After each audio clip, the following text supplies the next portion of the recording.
Special measures ipatutupad sa SONA sa gitna ng political climate. Ayon po yan sa NCRPO. Ang detalye ng balitang yan ihahatid ni Arch 15 Giselle Ricafort. Giselle? Jerry, magpapatupad ang National Capital Region Police Office ng special measures sa nalalapit na zona o State of the Nation Address ni Pangulong Bongbong Marcos. Iyan ang kinumpirma sa DZRH ni NCRPO Director Major General Anthony Abirin sa gitna ng political climate, partikular ang impeachment na kinaharap ni VP Sara Duterte ngayon.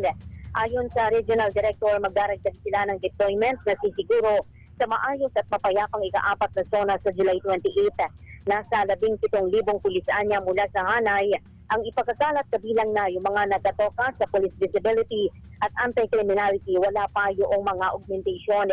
7,100 sa nabanggit na bilang mula sa Civil Disturbance Management ng Hanay.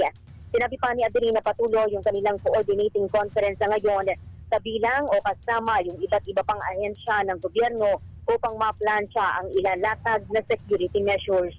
Ito si Giselle Ricafort para sa DZRH sa Pilipinas, una sa Pilipino. Thank you, Giselle!